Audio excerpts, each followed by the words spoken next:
The old man used to complain every day, so it was amazing when he finally kicked the bucket, right?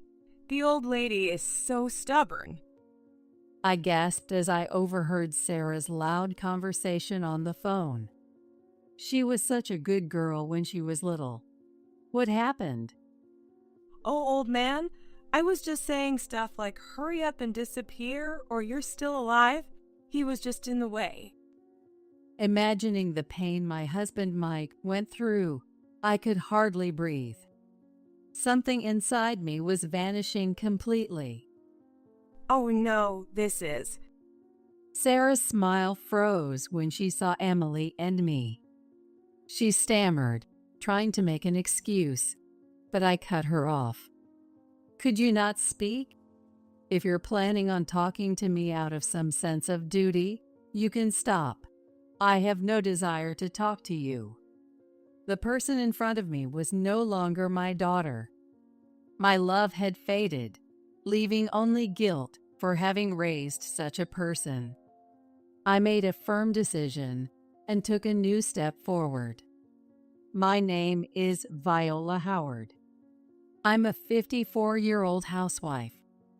Until recently, I lived happily with my husband, Mike, who is 2 years older than me. Mike, honey, rest in peace. You're not in pain anymore. It's sad, but goodbye.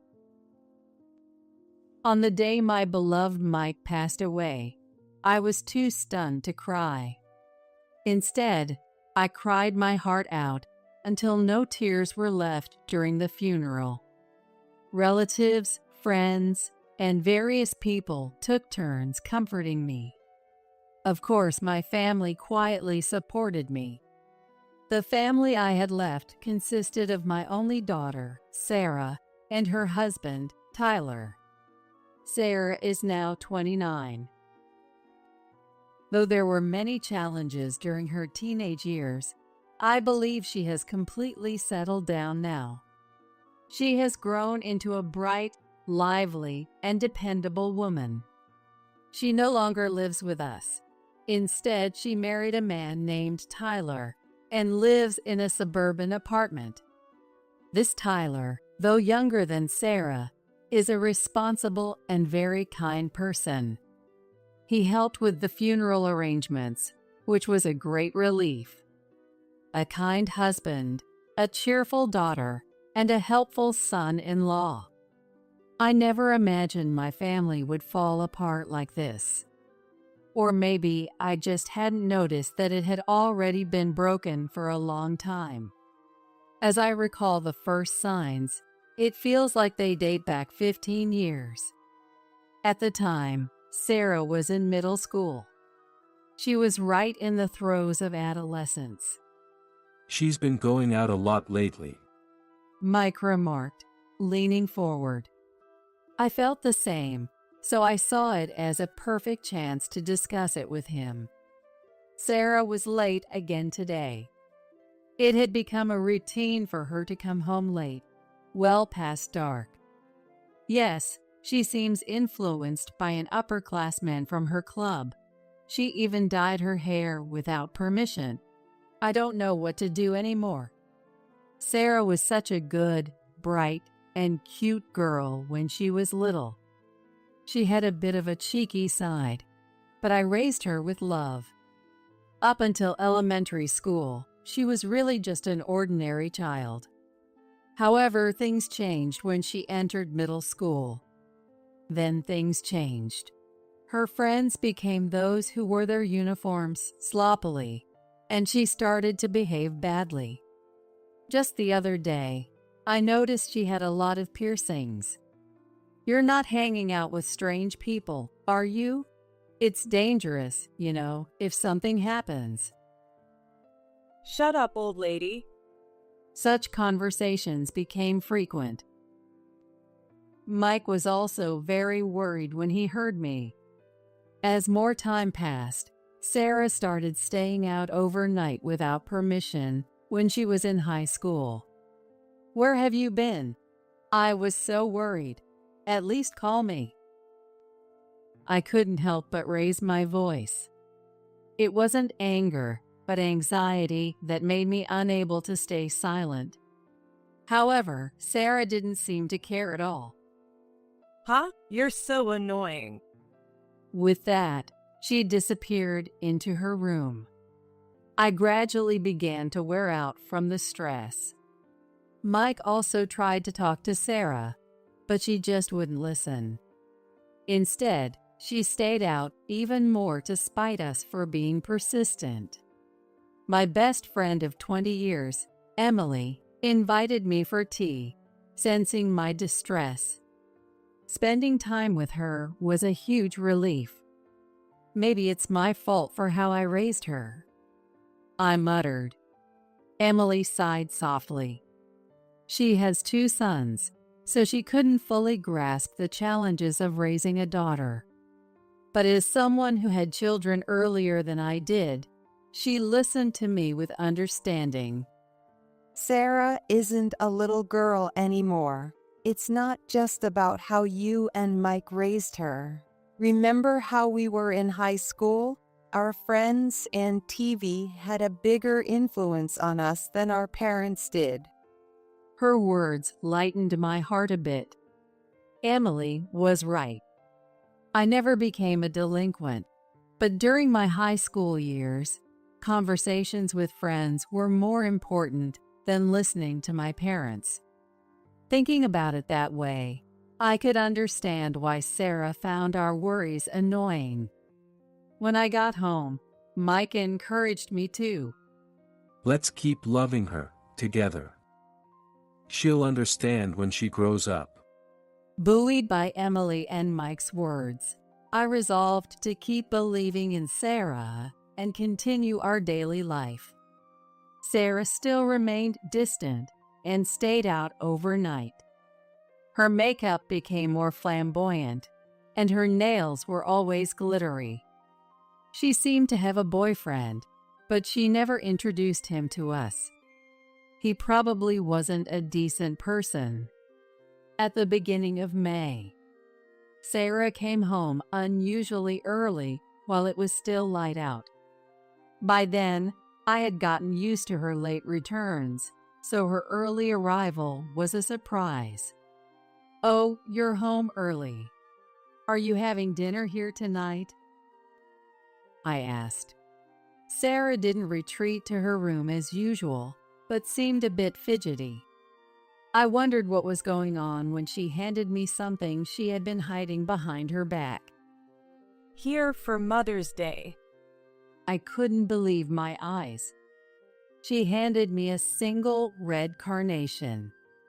I never expected to get a Mother's Day gift from her. I was so overjoyed that I teared up. "Oh, thank you." Sarah giggled and then disappeared into her room. I excitedly put the flower in a vase and proudly showed it to Mike when he got home. "Look, Sarah gave me this." Mike's eyes softened as he looked at the bright red flower. I couldn't help but hope that our relationship with her would gradually improve. But that night, when I woke up in the middle of the night to use the bathroom, I noticed the light was on in Sarah's room. It was already 2 a.m. Wishing she would go to bed soon, I listened to the sounds around me and heard cheerful conversations. She seemed to be on the phone with a friend. I couldn't help but eavesdrop. You should just work your parents to the bone until they drop. Yeah, just talking to them is a volunteer job. I was shocked by the outrageous things I heard. Unaware that I was eavesdropping, Sarah continued boastfully. Just a little sweet talk and you can fool them easily. I gave my mom an 88-cent flower for Mother's Day and she cried. That was funny. The red carnation I received earlier flashed in my mind. I bit my lip and quietly walked away. The next morning, I woke up slightly earlier than usual and immediately woke up Mike. I needed to talk about Sarah's phone call from the previous night. Mike was stunned by what I told him, scratching his head and frowning. Is she serious, or is she just trying to act tough for her friends? His words reminded me of Sarah's shy smile when she handed me the carnation. Deep down, I wanted to believe that was her true self. Soon, Sarah came down, looking sleepy. Seeing both Mike and me staring at her, she tilted her head in confusion. What's up? Good morning. Seeing her like that, Mike and I couldn't help but smile and relax. We decided to believe in Sarah's sincerity. 10 years later, in his mid-50s, my beloved Mike fell ill. Despite being newly married, Sarah actively helped with his care. It made me happy, thinking Mike was right about her understanding as she grew older. However, Mike didn't seem pleased with Sarah's visits. Curious, I asked Sarah about it. Dad seems to think he's being a burden to me. I see, I thought. Taking Sarah's words at face value, I ended up scolding Mike. It's okay to rely on Sarah. Let her be filial after all the struggles we've had. When I smiled, Mike looked sad and unconvinced. After about a year of battling illness, my beloved Mike passed away. He was only 56 years old. I was heartbroken. After the funeral, Sarah held my hand. Why don't you live with us? You must be lonely alone. We're family. We should support each other. I gladly accepted the offer. Since Sarah and Tyler's apartment was small, we decided they would move into the house Mike and I shared. We started by clearing out the house. Every item was filled with memories, making it hard to part with things. Sarah and Tyler often helped. This is nostalgic. This is nice. We can use it. Watching the young couple talk about the items was endearing. I felt a strong sense of family. As life slowly returned to normal, I went to my part-time job. Sarah came over that morning, so I left her to look after the house. After work, I stepped outside to find it pouring rain. According to a colleague checking the weather app, it was a sudden shower. Without an umbrella and having to walk to the station, I decided to wait out the rain. Sorry, I'll be late because I'm waiting for the rain to stop. I called Sarah, who should have been waiting at home. Then Sarah replied cheerfully, Sure, I'll cook dinner while I wait. Tyler's coming over tonight, so how about we have a family barbecue at home? I was grateful she was even taking care of the household chores. Even though Mike had passed away, I felt fortunate to have been blessed with a new family in Sarah and her husband. As I waited for the rain to stop at the entrance of my workplace, a familiar car pulled up. Viola, I was just on my way to your house. Perfect timing. Hop in. It was Emily in the driver's seat. She happened to be passing by and offered me a ride.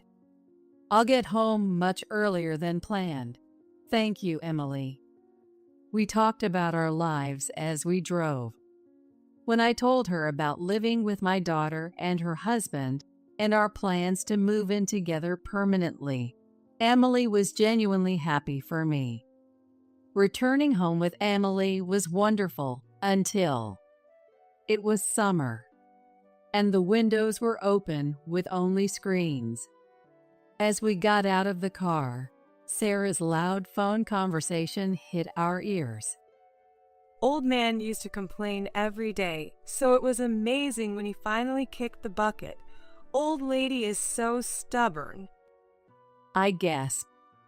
I stopped in my tracks and grabbed Emily's arm. Emily, also tense, held her breath. We slowly approached the window. Oh, old man, I was just like, hurry up and die already. Or are you still alive? He was just in the way. I was horrified. I realized those cruel words were directed at Mike. So that's why he didn't want Sarah to care for him. I hated myself for not noticing sooner. Yeah, my mom's family is super rich even though they live in the middle of nowhere. Totally want it, right? So just put up with her for a while. Once we get that inheritance, we'll make her disappear. How do we get her to give us an advance on the inheritance, Tyler? I felt the blood drain from my face. Sarah and Tyler. They weren't a beloved family. In that moment, I decided to sever all ties with them. The love I felt just minutes ago seemed like a lie. I didn't know love could vanish so completely. So that's what you really think. The phrase, shaking with anger, doesn't seem to be an exaggeration. I slowly opened the screen door from the outside. Sarah's smile froze when she saw Emily and me. Oh no, this is. Sarah started making excuses, almost dropping her phone. I watched her coldly. I had thought of her as a kind and caring daughter. I believed she had outgrown her rebellious phase, but it was all a delusion. I couldn't forgive myself for not seeing through her. If I had noticed sooner, Mike wouldn't have suffered. I was overwhelmed with sadness and anger. I cut off Sarah's excuses. Could you not speak?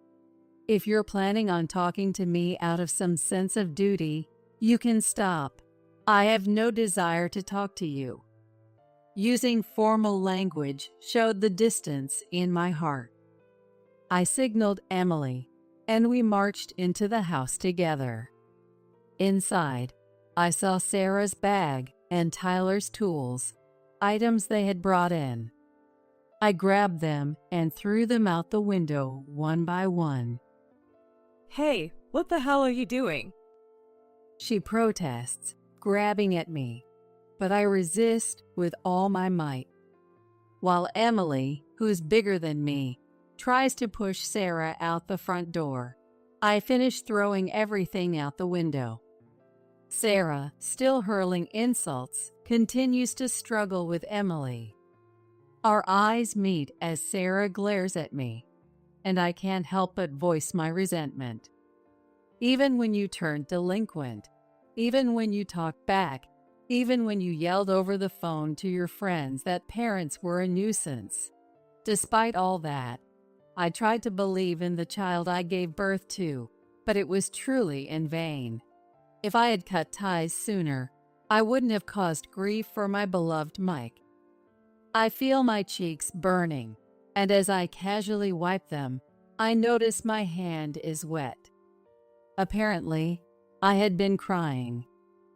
It was just a joke, geez. I felt a tremendous dislike for her half-smile and twitching face.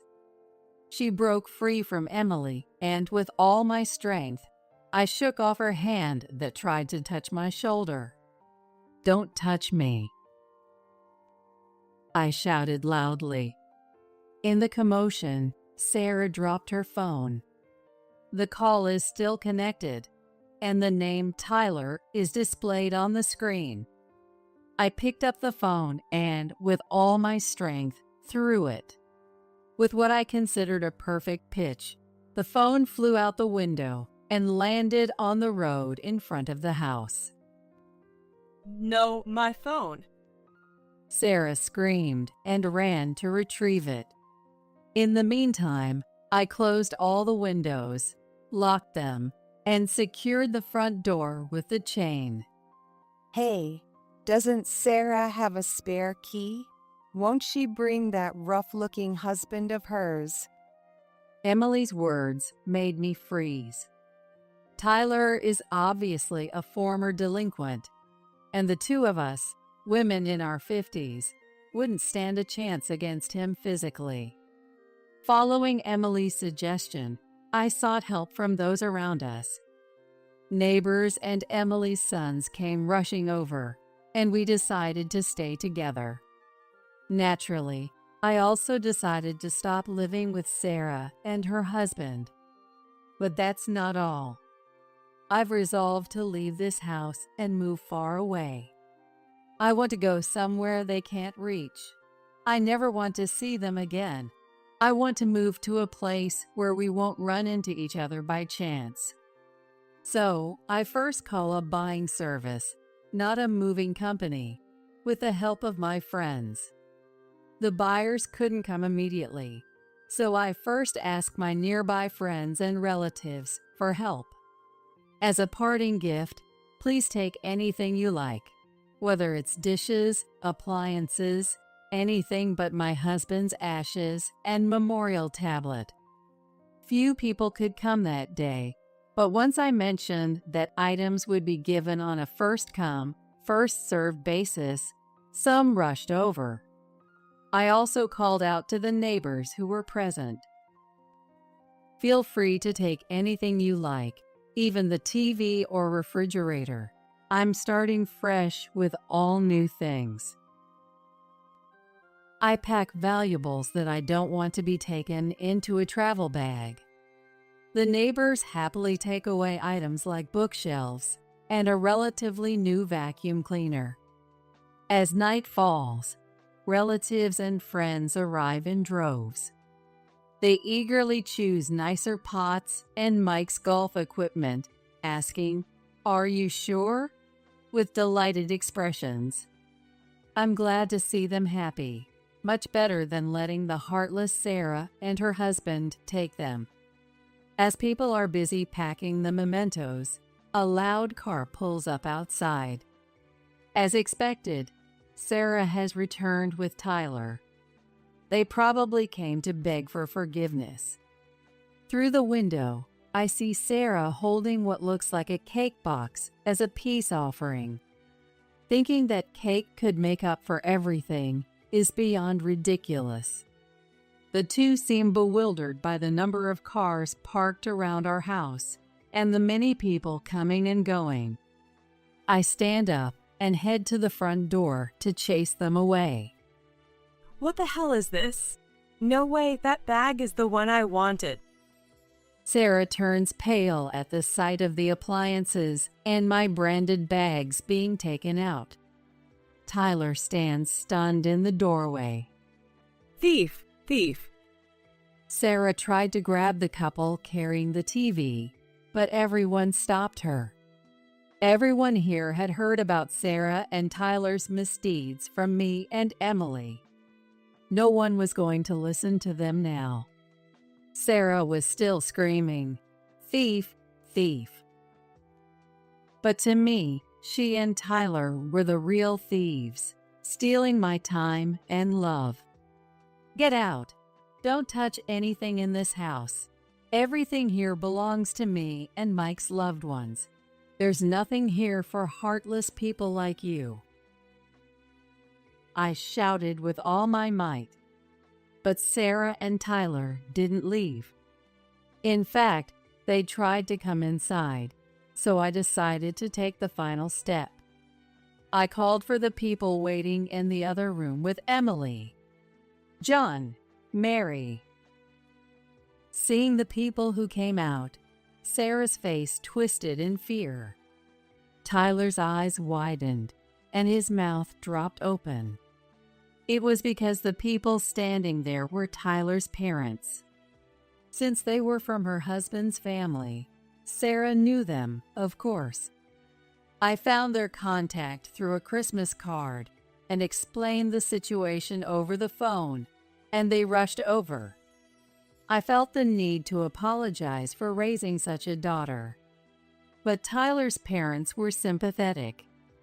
Apparently, they had also shed many tears over Tyler's behavior. Tyler's father, who had come to the front door, approached him silently with a fierce expression. He grabbed Tyler's arm firmly. Ouch. Let go. Tyler was dragged out by his father. His father worked in construction and was very strong, leaving Tyler unable to resist. Tyler's screams were met with silent determination as his father marched him out. Sarah was also forced out by several people. My relatives and Mike's relatives took the lead and were able to drive her away with words. "Leave now. There's nothing here for you. You already took the cash from Mike's inheritance as severance. Don't come back. Even if you do, you won't be let in. You're nothing to us now. Got it?" I slammed the door and collapsed to the floor. No matter how much I hated her, she was still my daughter. Regret over raising such a child brought tears to my eyes. Emily, who had come closer, gently patted my back. After that, Sarah and Tyler never came to the house again. Tyler's parents kept a close watch on them. They even monitored Sarah as their daughter-in-law, filling me with guilt. I sold the remaining belongings to a buying service and entrusted the sale of the house to a real estate agent. Aside from Mike's memorial tablet, all my belongings fit into 2 travel bags. How light it felt. The empty house, once familiar, now looked strange. I felt oddly refreshed. I decided to stay temporarily at my parents' house and look for a new place. On the way to my parents' house, my phone rang. It was Sarah. I didn't feel like talking, but I answered the call for a moment. Instead of words, I heard sobbing. No more guilt trips. I ended the call with just that. Instead of feeling pain at my child's crying, I felt only disgust. I never imagined that the day would come when I'd feel this way about the child I gave birth to.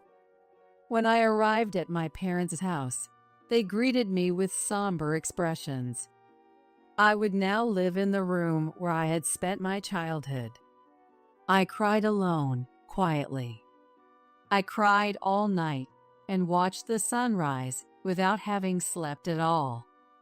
The brightening sky outside the window was so beautiful, reminding me of the sunrise I saw on the mountaintop the day Mike proposed to me.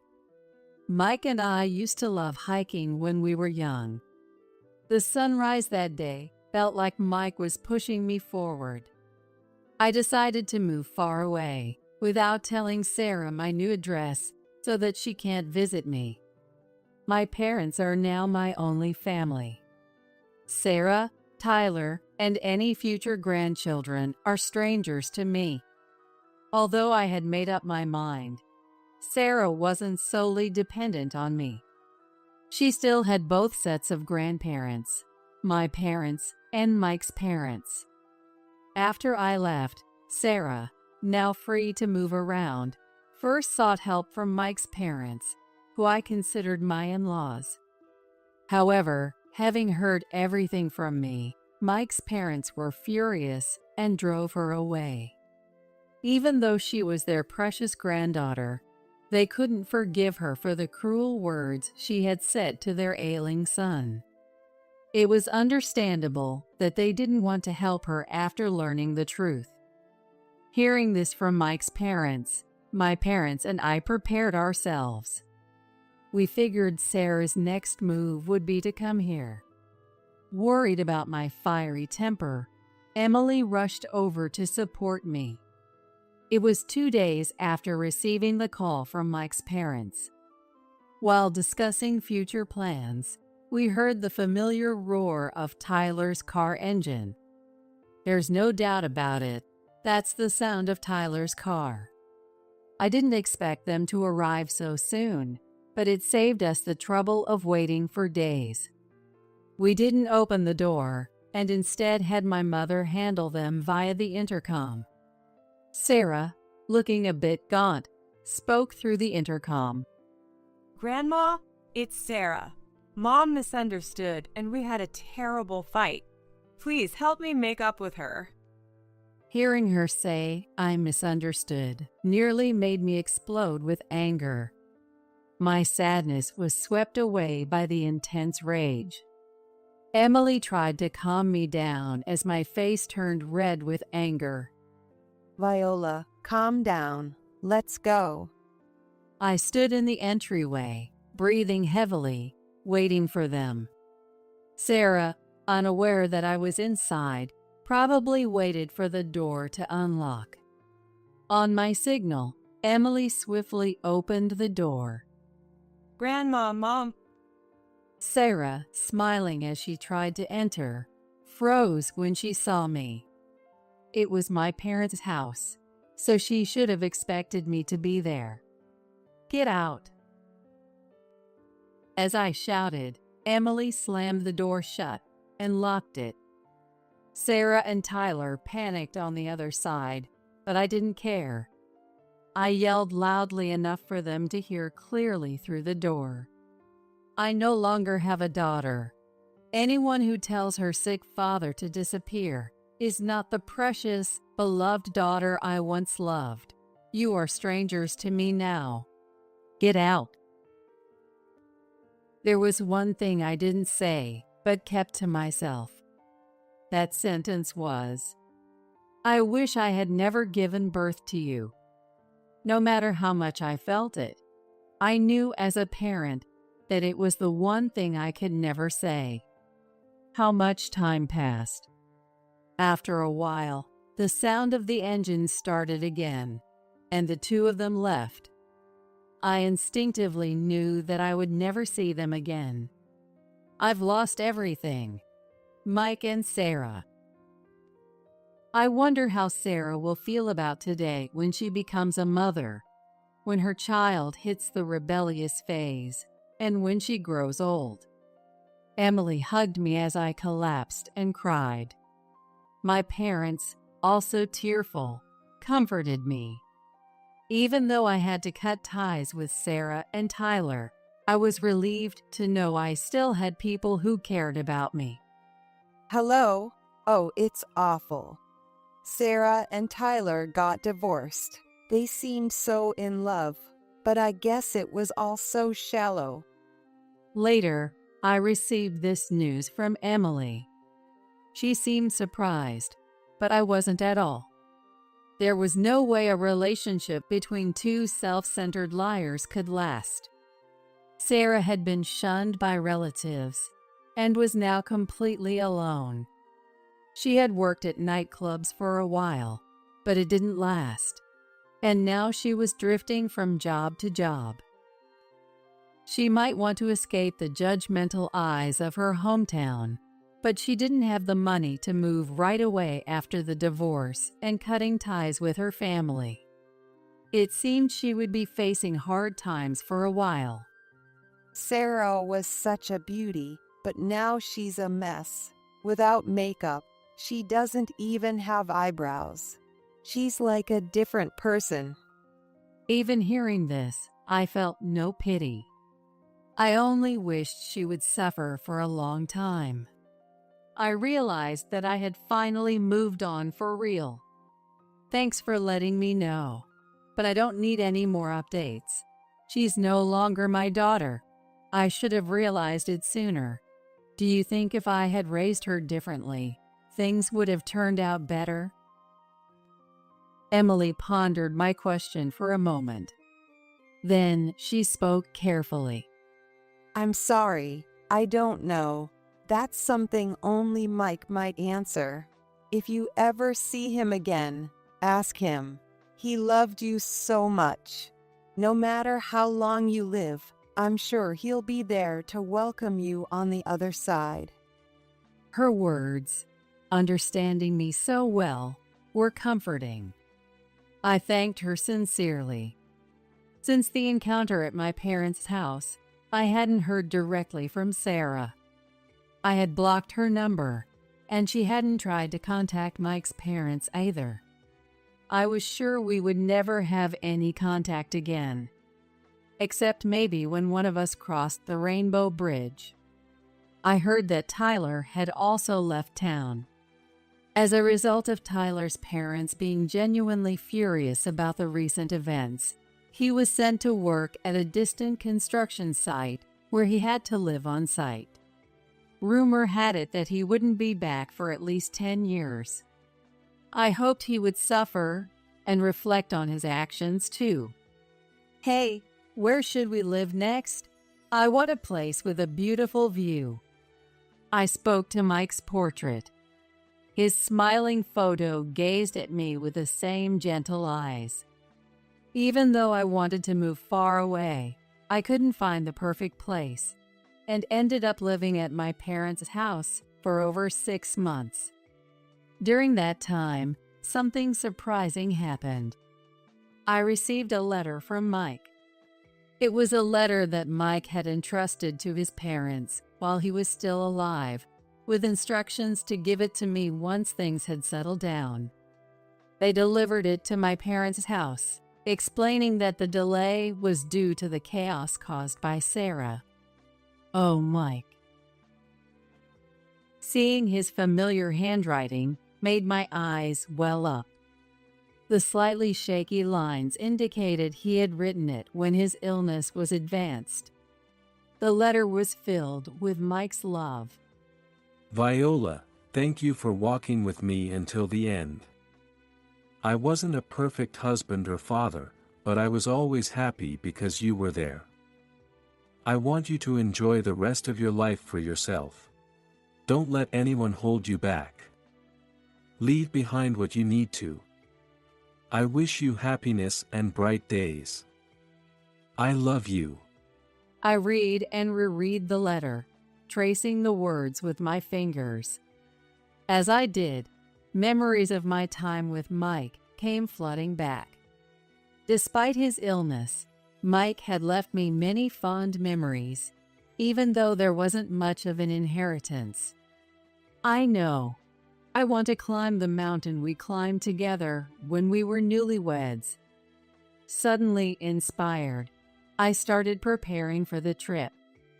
I quit my part-time job to move, so I have plenty of time now. Luckily, my parents are quite well off, so I don't have to worry about living expenses for now. Currently, I'm on an overseas trip with Emily, reminiscing about the trip to Switzerland I took with Mike in our younger days. We arrived in Switzerland and took the mountain train to the summit station. In the unchanged scenery, I feel a sense of renewal as the wind blows. I've been thinking about relocating somewhere with my parents. How about Vermont? There are a lot of people who have moved to places like Burlington, and it seems like a fun place to live. I share my dreams while enjoying the cool Swiss breeze. Maybe it's because I'm far from the US, but the air seems different here. Emily chuckles and responds, Where I live is pretty nice too, and it's cool there. There are quite a few older folks, so your parents might find it comfortable. She lives in the highlands of Colorado.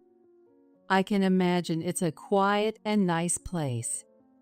I'm excited about the idea of living either by myself or with my parents, and where we might settle down. I'll discuss it well with my parents and make sure they'll be happy. I want to do a lot for my parents, much more than I have until now, and I want to cherish my friends. Maybe start working part-time again. The sunrise viewed from the mountain hut is beautiful, filling me with a sense of a bright future. Following Mike's letter, I believe there will be shining days of happiness ahead as I continue to live